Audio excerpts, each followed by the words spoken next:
Good morning, everybody. I'm Alessandro Scandurra, and I have the pleasure to entertain you briefly with the story behind Expo-gate project. Triennale di Milano in February 2013 organized a competition for the design of an information pavilion for Expo, located in Via Beltrami, facing the Castello Sforzesco. The first requirement of the competition was the design of a structure of great impact, but respectful to the historical city and to the monumental perspective. Participants were asked to provide the design of a temporary building, including an information center for Expo, an exhibition space, a conference hall, a bookshop and merchandising area, a workshop space for children, and finally, restoration area. The jury was composed of Claudio Del Bertis, president of Triennale di Milano, Alberto Artioli, superintendent of architectonic and landscape assets, Ferruccio De Bortoli, director of newspaper Corriere della Sera, Elio Fiorucci, fashion designer, and architect Vittorio Gregotti, and Daniela Volpi, ex-president of the Association of Architects of Milano, and finally Giuseppe Sala, managing director of Expo.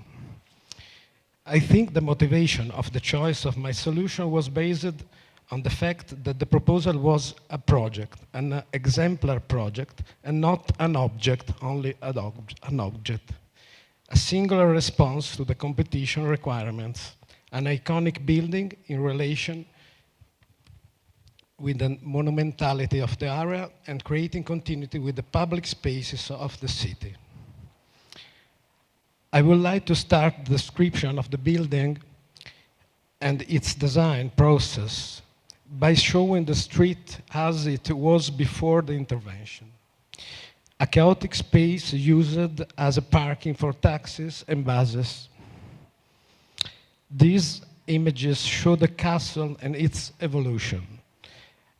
As you can see, the tower was rebuilt at the beginning of the 20th century by the architect Luca Beltrami, century after the castle itself.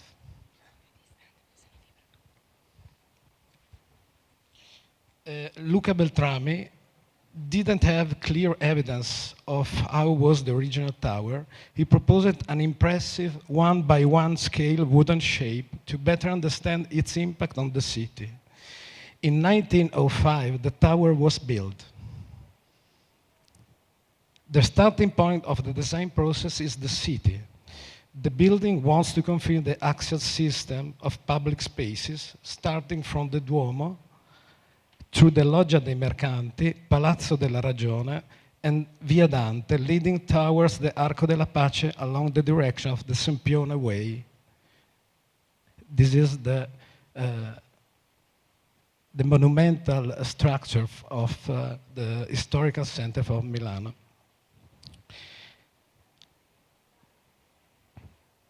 The pavilions aim and underlining the monumental characteristics of Napoleonic context through the construction of a gate.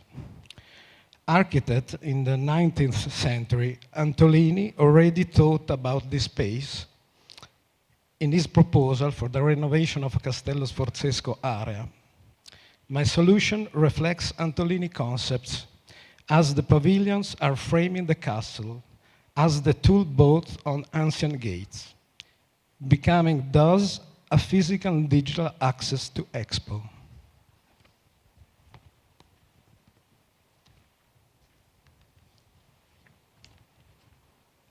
Once again, the ephemeral and temporary architecture led to new languages. Leone X, son of Ludovico il Moro, promoter of Renaissance art, is drawn in this painting during his entrance in Florence and after in Rome.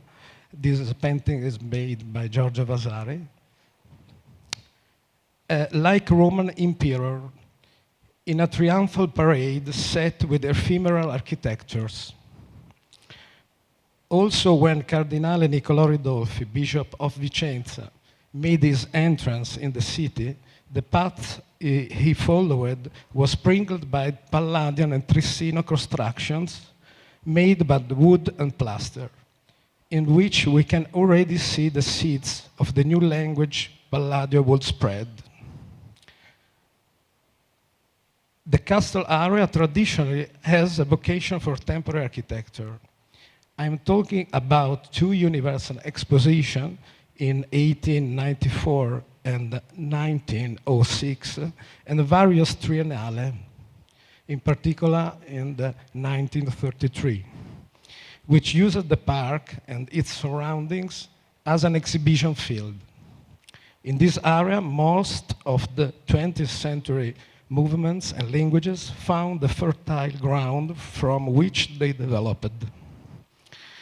Going back to the project, the two pavilions are of a thin nature, like the war memorial designed by B.B. Pierre.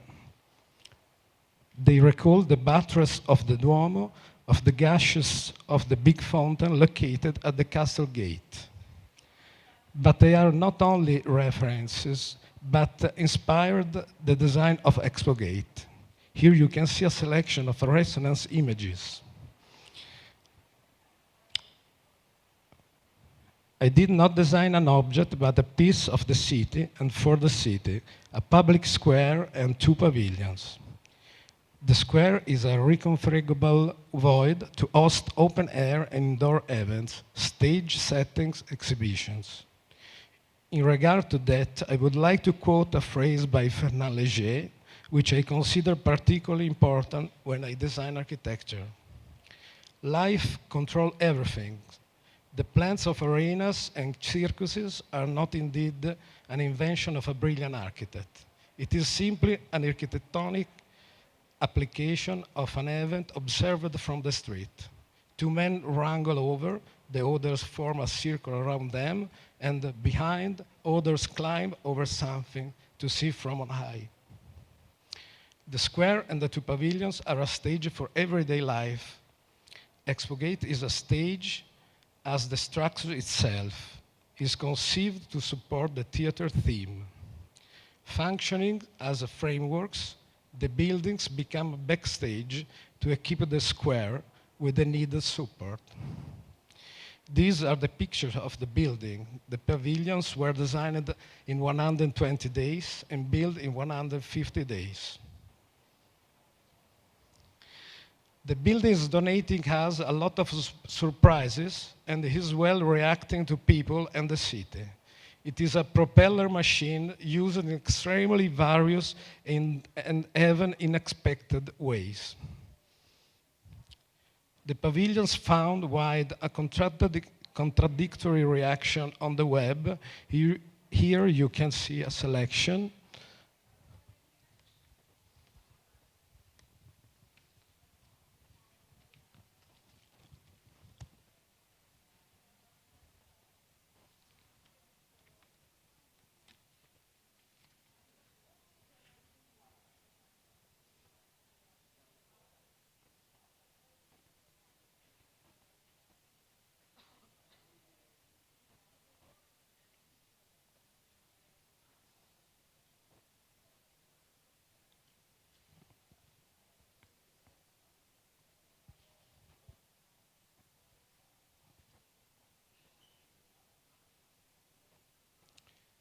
This is images taken from the website, Facebook, Instagram, Twitter.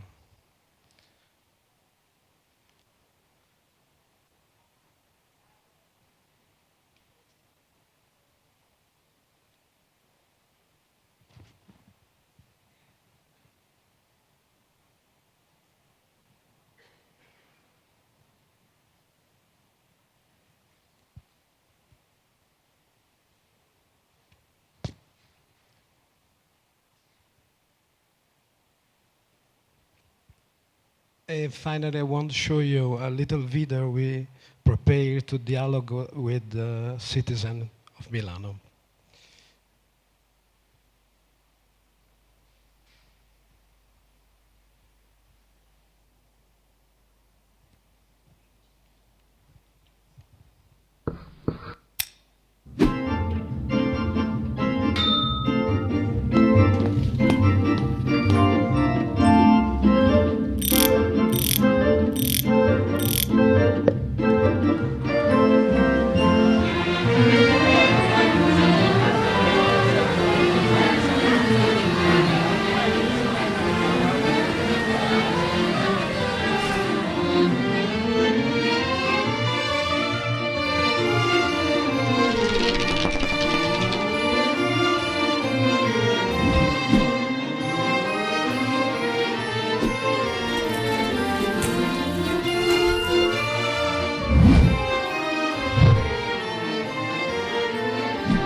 Welcome to Expo-gate. Che desidero da te una fetta di limone, una fetta di limone.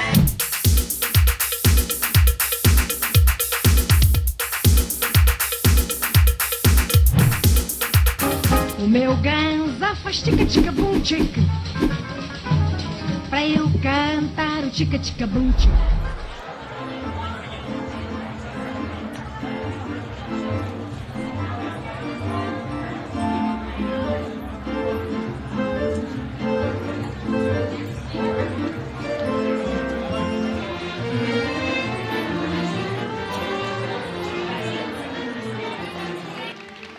Thank you.